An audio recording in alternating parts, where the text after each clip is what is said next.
এটা হলো কাঞ্চনপুর মহকুমায় সে যে ক্যাম্প সেই ক্যাম্পটিকে লকডাউন করা হয়েছে এবং ওনার সাথে যে 6 জন ছিল যে লোকটা আক্রান্ত হয়েছে যে 6 জন ছিল তাদেরকে হোম কোয়ারেন্টাইনে রাখা হয়েছে।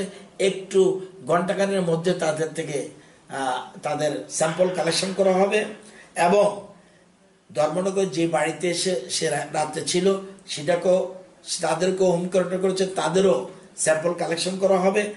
এছাড়া পরের দিন যে ক্যাম্পে গেছিল সেই ক্যাম্প থেকে তার সাথে যে আরেকজন ছিল তাদেরকেও হোম কোয়ারেন্টাইনে রাখা হয়েছে এবং ওই যা যা চেইন সবাইকে চিহ্নিত করা হয়েছে এবং যে কাঞ্চনপুর হাসপাতালে যে ডাক্তারবাবু এবং 2 জন জিডিএনটি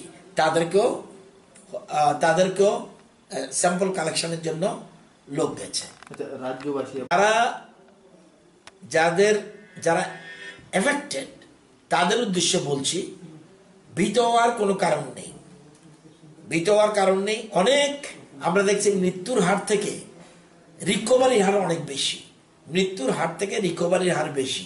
সুতরাং চিকিৎসা সিরিয়াসলি যদি করি এবং পেশেন্ট উনি যদি সহযোগিতা করে এটাতে মারা যাওয়ার কোনো কারণ থাকবে না।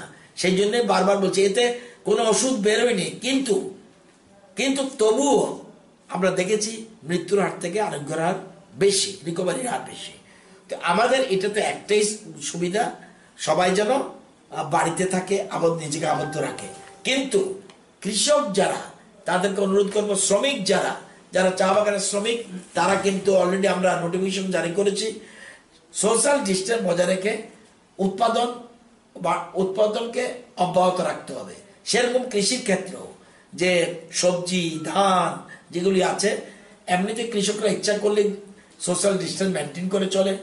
সুতরাং আমি বলবো ঘরে আবদ্ধ থাকুন, কিন্তু কৃষিকাজের সময় কৃষিকাজ করুন সামাজিক দূরত্ব বজায় রেখে, যাতে আগামী দিনে লকডাউন উঠে গেলে যেন মানুষ বাঁচতে পারে সেদিকে লক্ষ্য রাখতে হবে আমাদের সবাইকে।